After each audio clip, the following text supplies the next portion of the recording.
In 2021, our employees asked about 27,000 questions from the chatbot and completed about 16,000 transactions. So this year, our focus is really reinforcing awareness and adoption while we're working to continue to improve our processes, our content, our support structure. Don't conduct your analysis in isolation because data is so incredibly powerful. Not defending just the tribe, but defending the organization. Those creative people that you really want to keep empowered, keep excited, keep motivated, keep thinking. A good experience pays dividends down the line. Stereotypes tend to break down in proximity. Welcome to We're Only Human, a podcast about human resources, business, technology, and the workplace. My name is Ben Eubanks, your host, and I'm so glad you're here.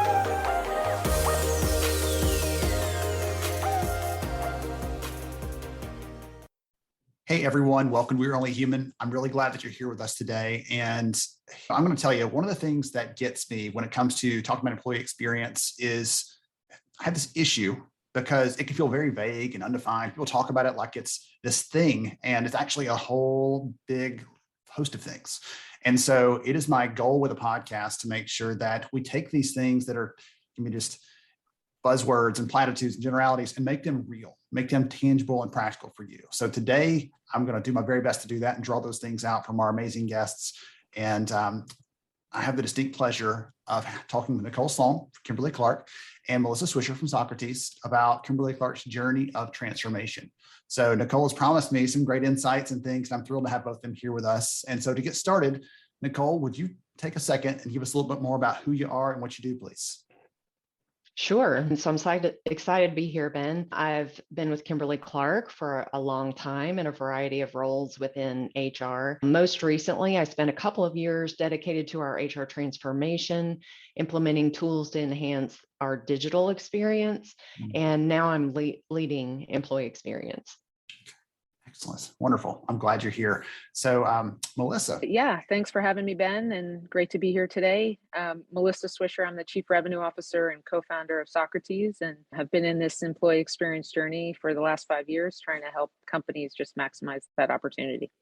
Wonderful. And we're going to get some good insights on maximizing that for sure today. I'm excited to talk about the digital side of this, Nicole, because I've been saying for the last couple of years, especially, that for a lot of companies that are trying to figure out what they're doing, for many of them, the employee experience needs to be digital first as they're thinking about this. So I'd love for you to lead in with this. It's asking you to boil down the work of your hands for the last couple of years is probably difficult to do, but I'd love to if you take a shot at that and tell us about this experience journey as it's morphed and evolved at Kimberly Clark, and what's that look like? Okay. First, I'll give you just a little bit of background that we have over 46,000 employees globally. And this year marks our 150th anniversary. So we've been around for a while. Historically, employee experience has varied based on location, and our support model was decentralized. So the variation made it difficult for us to understand our current state. So as part of our transformation efforts, we were taking the opportunity to simplify and standardize the employee experience through the global HR technology foundation that we were building. So we started building that in 2020. I'll give you a walkthrough. We started in 2020. And we implemented an employee experience platform. We use ServiceNow, but we use that to enable our global HR service delivery, connecting our systems, processes, information, services, people, kind of everything in a one-stop shop. We implemented a portal for HR knowledge base.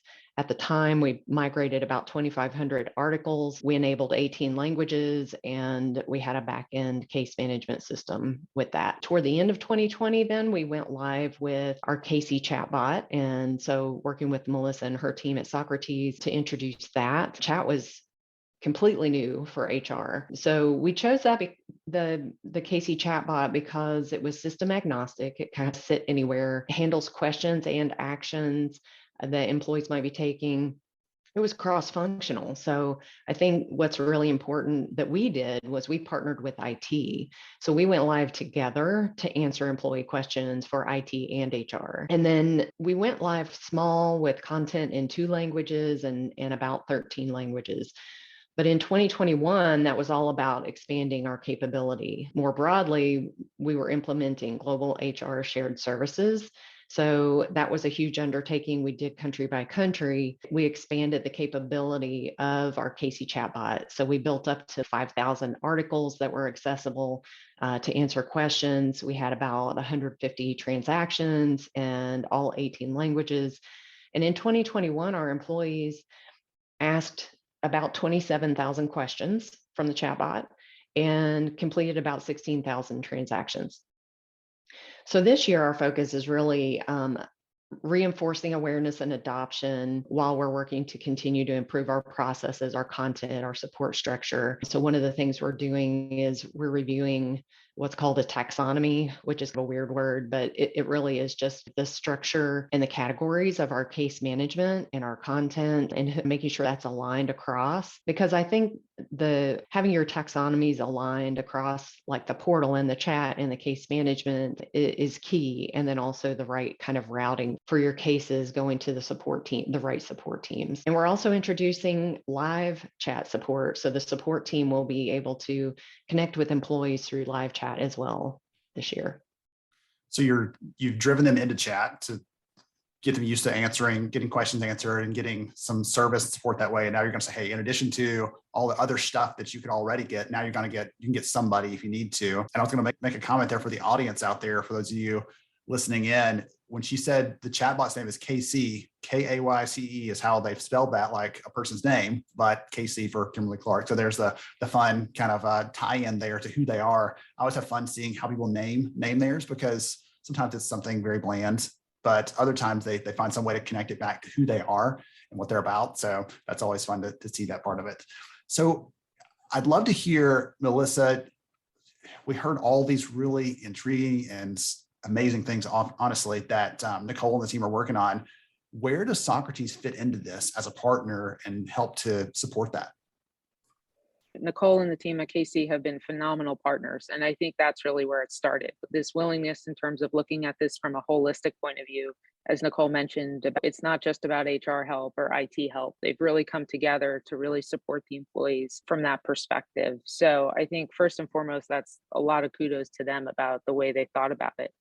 And I think what we've tried to do for them as a partner has really been around taking their desire and goal to really meeting employees where they are and giving them this consistent holistic experience. This is a pretty big undertaking if you think about the ecosystem and infrastructure that exists within KC or any big global company. And you think about all the pieces that have to come together.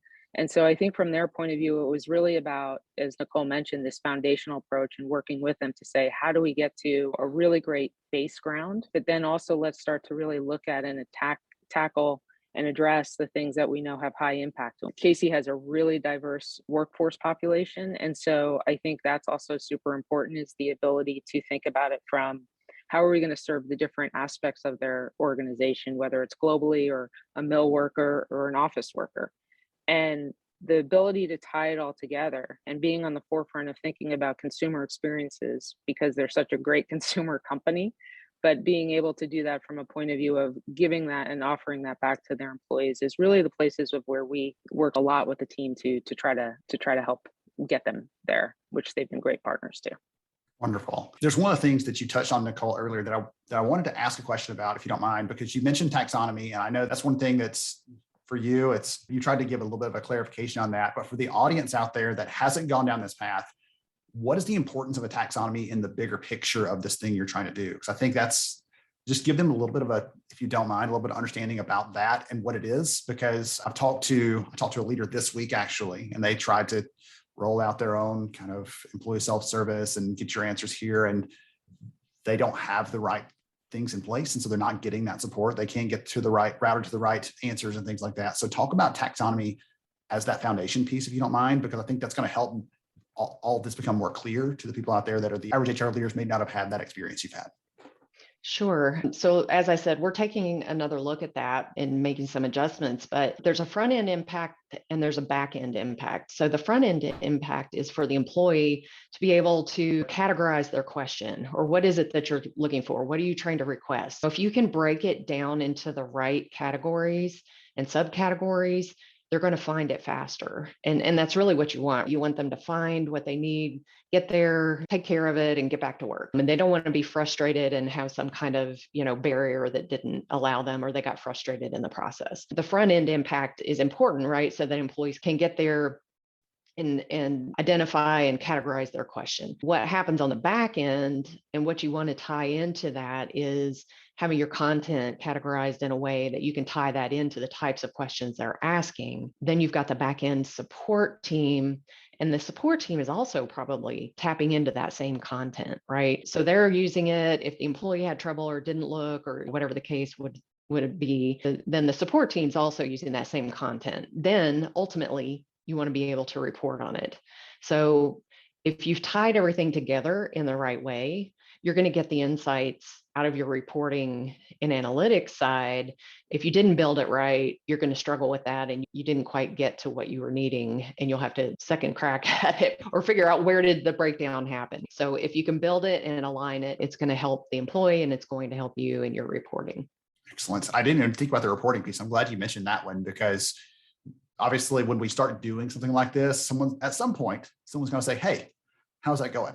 How's that working? And you want to be able to answer them with some degree of specificity, not to say that, hey, we had this many thousands of conversations or anything else. I think that's important, but to be able to go a layer deeper and say, you know what, maybe we're not clear enough in the way we explain our benefits, because 92% of the questions were about their benefits or something like that. So giving you some idea of what to do next, or where to apply some of your knowledge to hopefully preempt some of those questions in the future. And it's critical to continuous improvement. Yes, for sure. Excellent. Okay. I want to ask like a few other questions. I'm having fun with this. So when it comes to this big transformation, you started down this path, and what problems were you trying to solve fundamentally when the organization decided, okay, this is the next thing, this is the next priority, we're going to start marching down this? As you've already pointed out, this isn't a 6 month and we're done. It's a multi-year journey as you're trying to continually hone this and get it better. What problems were you trying to solve when you began this? So I think one of the examples we use sometimes is banking, and that may or may not resonate with people. When you think about how banking used to be done, and you'd walk into a physical building, you'd talk to someone and you'd take care of your banking. And now look at what we're doing individually. We can transfer funds through an app, and the way we take care of banking types of things, and how electronically, digitally, we can handle those kind of things.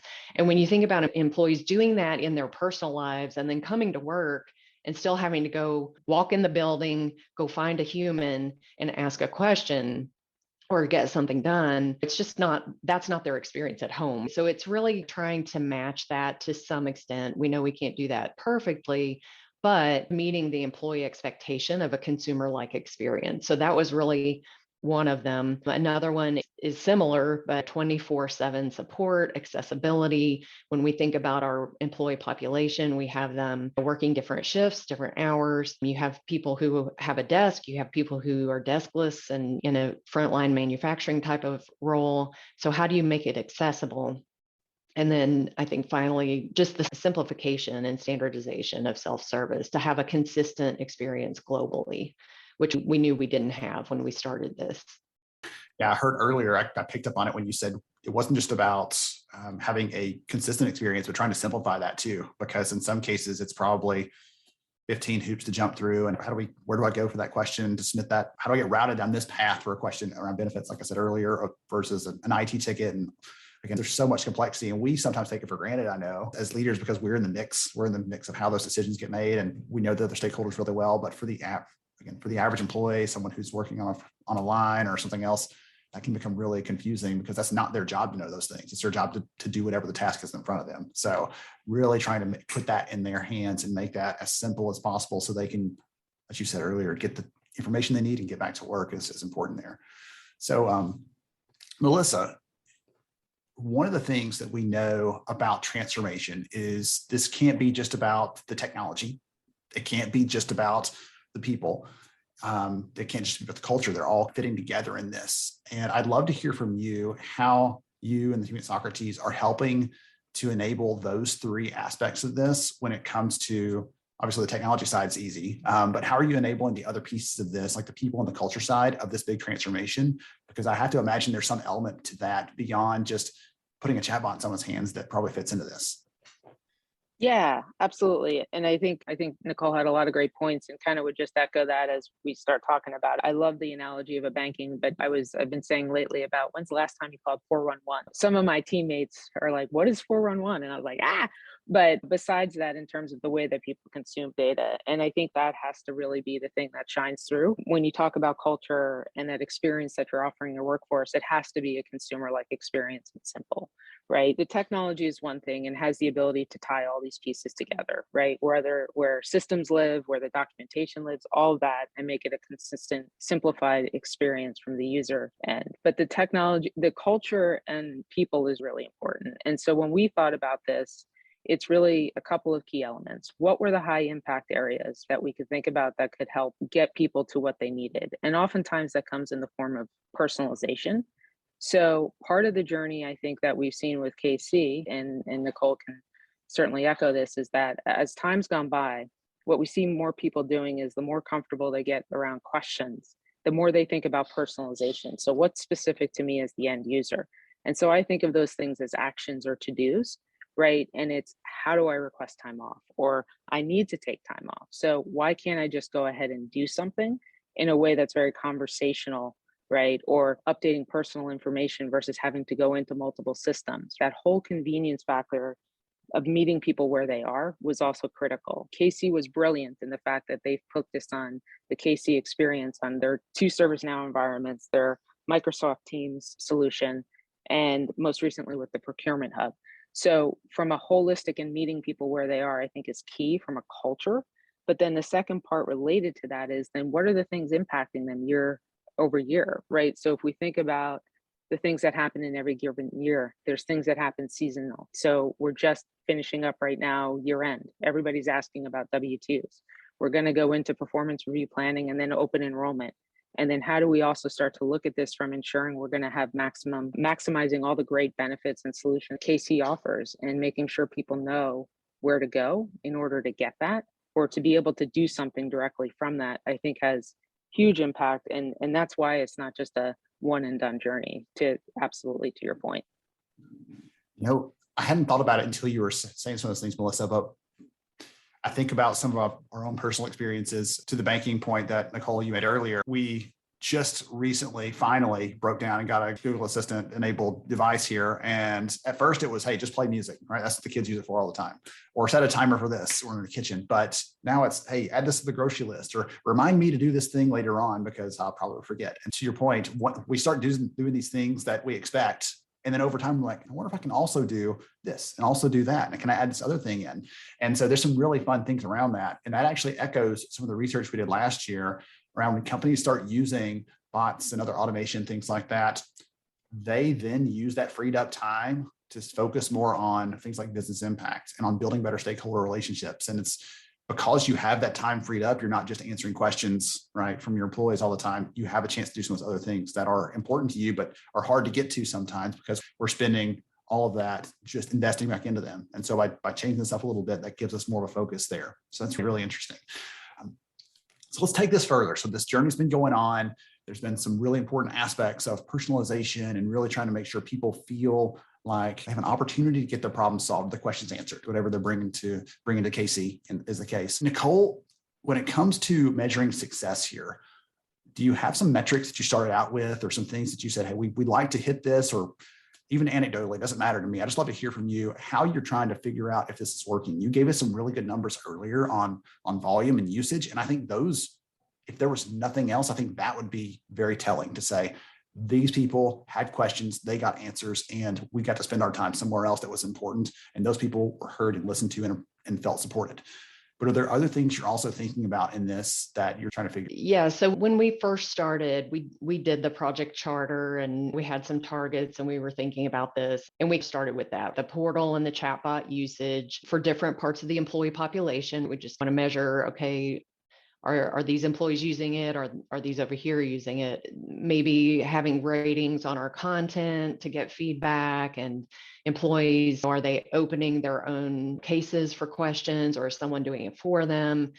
things like that. We're actually, and as I mentioned earlier, we were establishing our global shared services model throughout last year, all the way to the end of the year.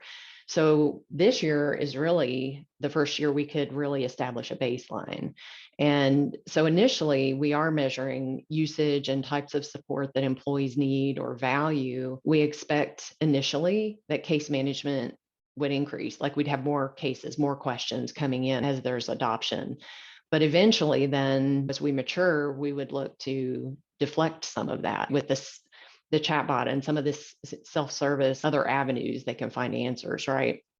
And we know right now that we need higher adoption of the chatbot. So we have some initial data, but we're really establishing that baseline that's helping us draw some insights so we know like where do we go next and where do we need to help with the engagement. But we're moving toward trying to tie together data between portal search, case management, chatbot activity to identify opportunities. So those are kind of separate data sets when you think about it. So I don't think we had the full visibility going into this. So I'd say one of the learnings is that we had to get things up and running before we knew the best tool and the best way to pull insights from multiple data sets and dashboards. And so this is the work in progress right now because we didn't really have that full visibility. So it's something you have to establish once you get there to some extent. You might know what you're trying to measure, but then it's the how, right? Yes, for sure. Well, I was curious, you had mentioned that earlier and I just drove right by it, but you had this other major transformation, essentially going to HR global shared services, in addition to this other big rollout. Do you think it was harder or easier to have those two things coming together because you were thinking about both of them at the same time, trying to figure out, does this feed that one? Does this one feed that one? Was it harder to do those two things at the same time, or would it have been easier to stage that out if you had your magic wand and could fix all those things or do it over? I don't know. It's the which came first, the chicken or the egg, and which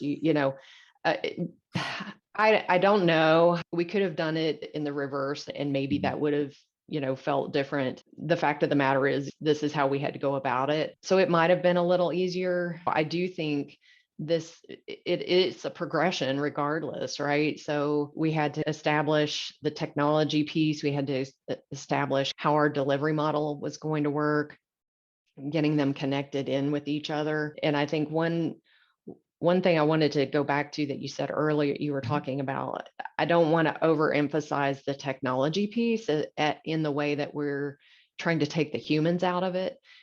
I really look at it as we're not taking the humans out of it. We're taking the robot out of the human, right? When you have a chatbot, it's like you try to put the things in the right place where they belong. So things that you're comfortable doing through chat, you can do it. And then where you need a human, we still want the human there.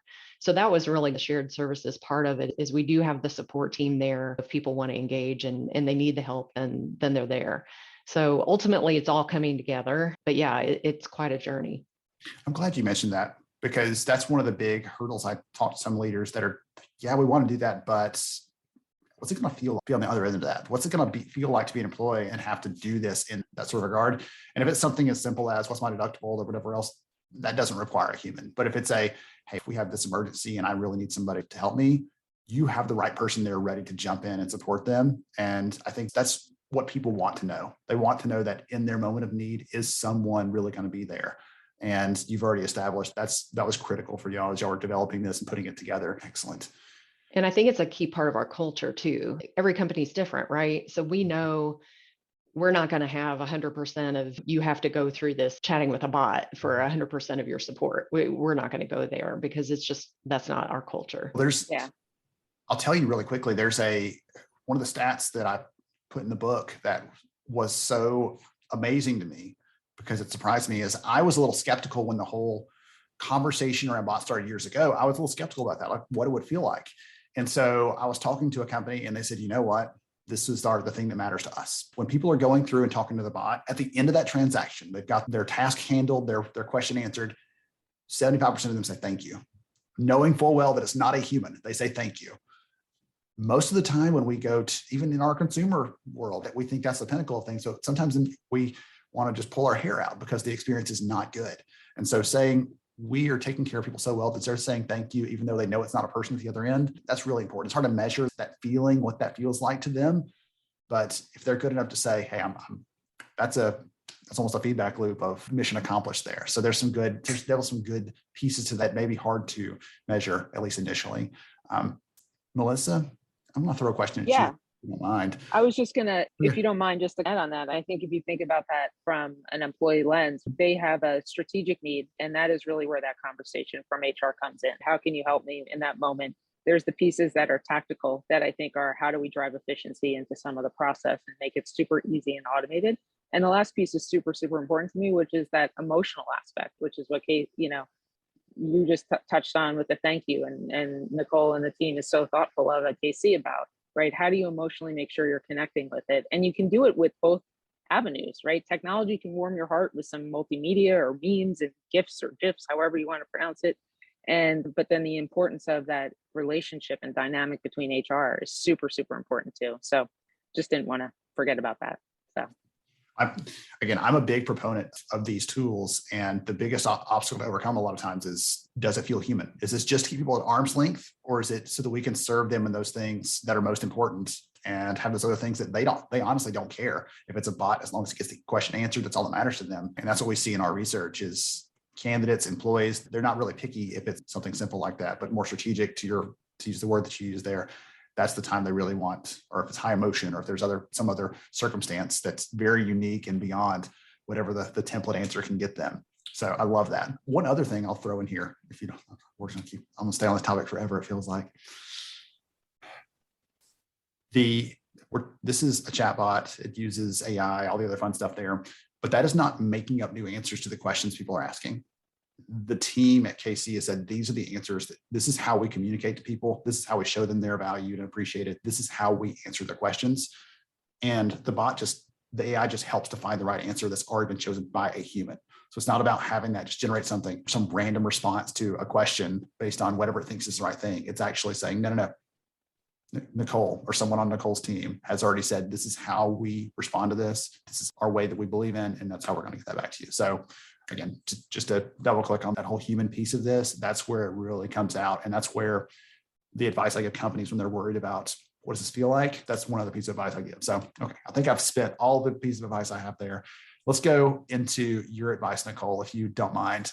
For the leaders listening in right now, I'm sure all of them have taken some really good notes in this conversation, but I'd love to give you a chance to give them some clear takeaways or advice based on your own experiences, either lessons learned or, hey, this is the thing you have to do if you want to make it successful. Doesn't matter what it is. I just love to hear from you what those might be. And Melissa, if you're interested in throwing one or two in there as well, I respect your opinion and your advice as well. Nicole, what you got for it? I think what I would say first is involve employees. This is for them, right? So it's a huge miss if you're going through and you're talking to HR about how do we deliver, and you're really then only serving the need of HR, right? So involve employees in design, involve them in testing.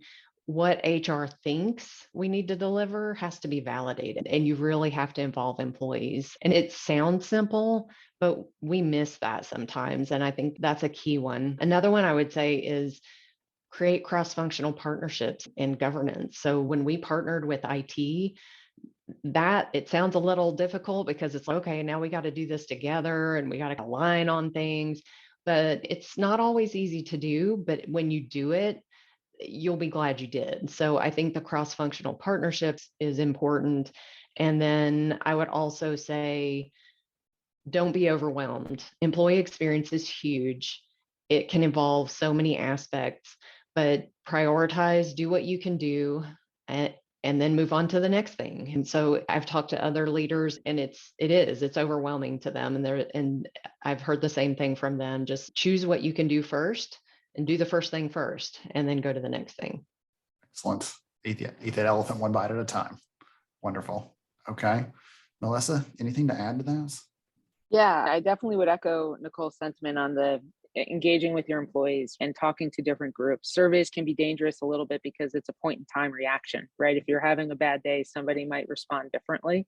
But if you think about engaging user groups, and so many big companies have these wonderful user advisory groups, inclusive of KC, but to be really understanding, because they don't think like HR domain experts. They talk in terms of, in the way that they engage with things is very different. But I also would probably add to just two quick things, which is this gives people an opportunity to not replicate what I'd call bad process or system configuration. That takes that out of it from a sense of making a much more conversational experience. Just because something's configured one way in a software application, you have the opportunity to make it much more human and engaging and get them the way that they might want to interact with technology in a way they haven't been able to before. So I think that's really a great opportunity to think about it. And it's not all a one and done. To Nicole's point, it's a journey. And I think that the way that this technology has to be rolled out is very thoughtful of that journey over time versus a traditional, hey, we do this implementation, we go live and we're done. It's evolutionary, and it should be through the life of a partnership. So I love that. Oh, goodness. I've got my own notes over here I've been taking as we've been going through, by the way. So many good takeaways and ideas and everything else. I've enjoyed this so much. I appreciate both of you for being here. If someone wants to connect with you or follow you, I don't know if you're up for that, but if there's a way to do it best, I'd love for you to share it here. Absolutely. So I'm happy to connect on LinkedIn. I'm always looking for people who are interested in the employee experience space or wanting to share. So just look for me on LinkedIn, Nicole Sloan. I'll get your link in the show notes there. Melissa, how about you? yeah, happy to talk and love this topic. So it's super passionate for me. So look me up on LinkedIn or on Twitter. My handle is mswish528. So would love to just chat further. Absolutely. Wonderful. Thank you again to both of you. This was so much fun. I enjoyed it thoroughly. And to all of you out there, I hope you got some really good takeaways from today's episode, today's conversation. Goodness, I again want to go through all my list of takeaways. Like, it's too long to do that, but start small, expand from there. This is evolutionary. This isn't a one-step, one and done kind of thing.